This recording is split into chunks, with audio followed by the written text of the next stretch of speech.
Heya! Today we're going to talk a little bit about game design. Players often notice a lot more than we realize.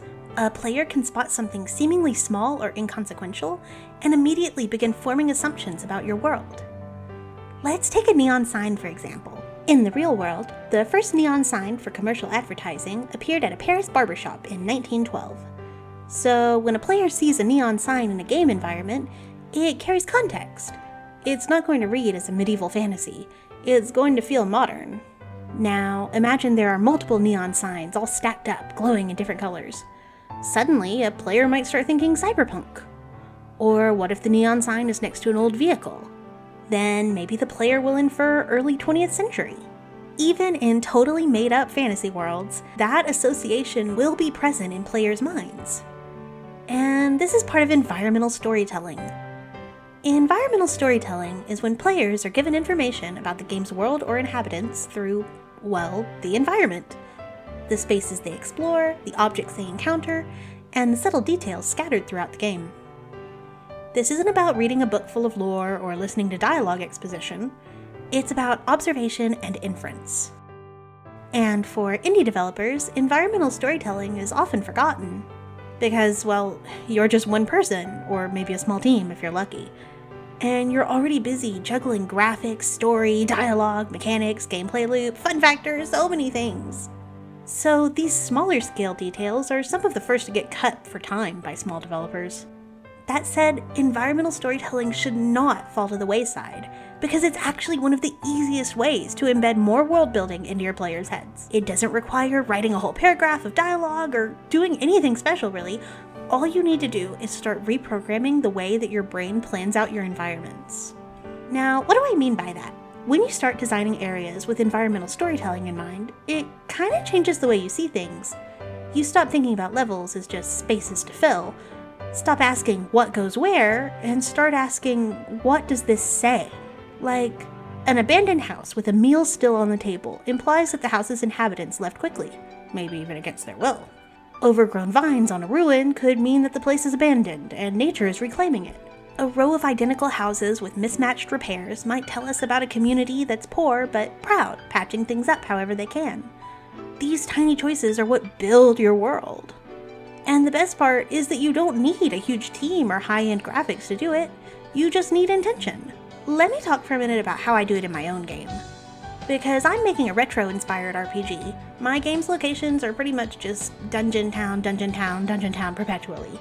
I'll actually go into environmental storytelling in both, but let's start with town, because it's the easiest in my opinion. When I create a town, or city, or village, I first examine why we're in this town to begin with. Then I go about trying to implement a particular vibe that fits it. The first town that appears in my game, which I show all the time in my videos because it's the one I have the most footage of, is a pretty good example for this. It's a starting town, so the function of the town is to introduce basic mechanics and set up some of the story, as well as introduce the player to the game and the world. Starting towns have a heavy burden.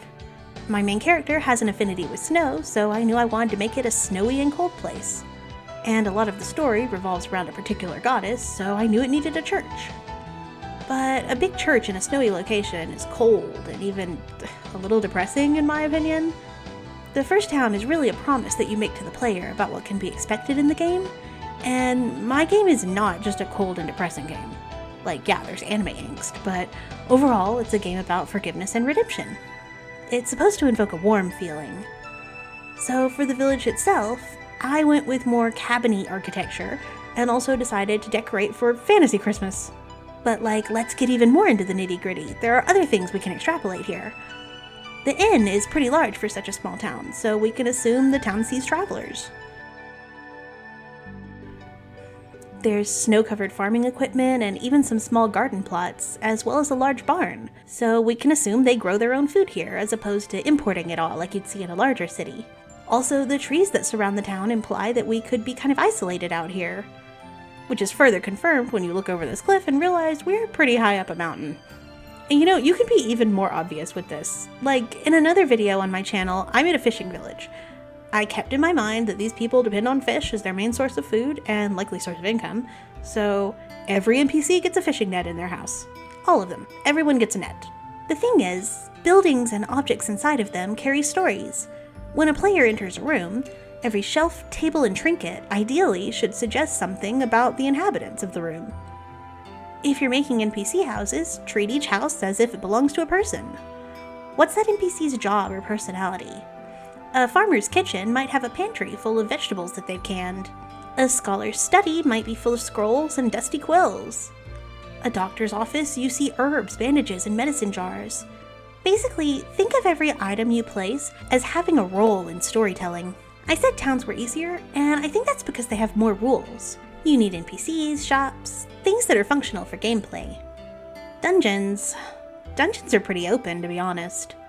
With the RPG-like games that I make, you could have NPCs if you're doing one of those town-setting dungeons like Zozo or Threed, but usually you'll have minimal NPCs, a puzzle or two, and an area to traverse with lots and lots of monsters. This means that the environment itself must do all the storytelling. I still think that Souls-likes are the best environmental storytellers, and Elden Ring is my favorite Souls-like, so let me give an example from there. Some of the most obvious environmental storytelling in Elden Ring is regarding the different factions throughout the world. When you're in a place with sorcerers, there are shiny blue crystal things. You're gonna have to deal with knights of the baddest baddie in gaming. Be careful of Scarlet Rot, there's typically a lot of red around those folks too. You can literally track the past movements of my favorite boy wife by finding the flowers he left behind. There's also sort of a shortcut you can do to incorporate environmental storytelling, and that's through cause and effect vignettes. Horror games do this a lot, mainly because you're doing a lot of walking through spooky empty areas, so the game needs a way to communicate to you what has happened there.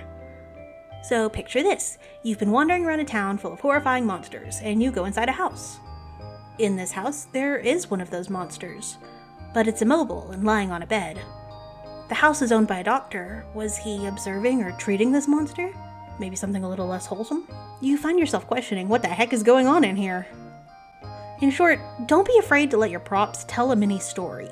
That's how you do the cause and effect vignettes. There's a child's drawing taped to the wall.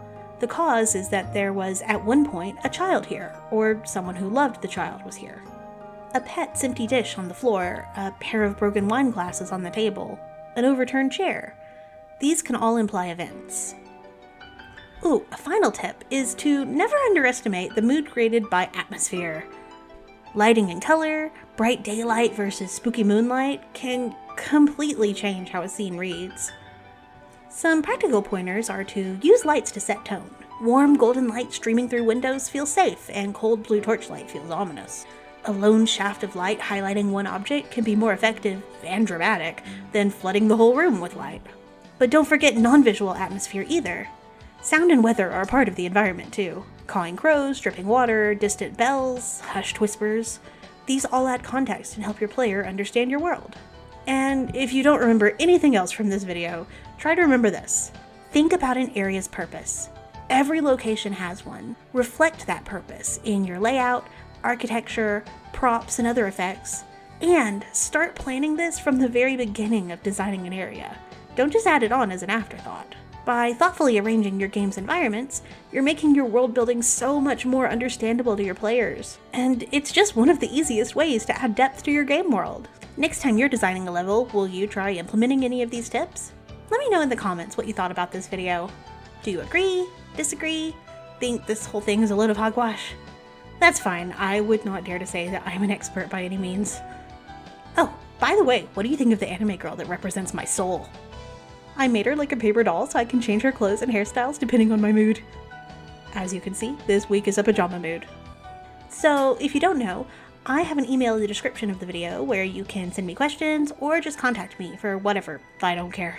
I don't bite, feel free to email me. And if you found this video useful, consider subscribing or liking the video. Or dislike if you hate it, that's also valid. And if you really, really like the video, you can consider buying me a cup of coffee. But no pressure there.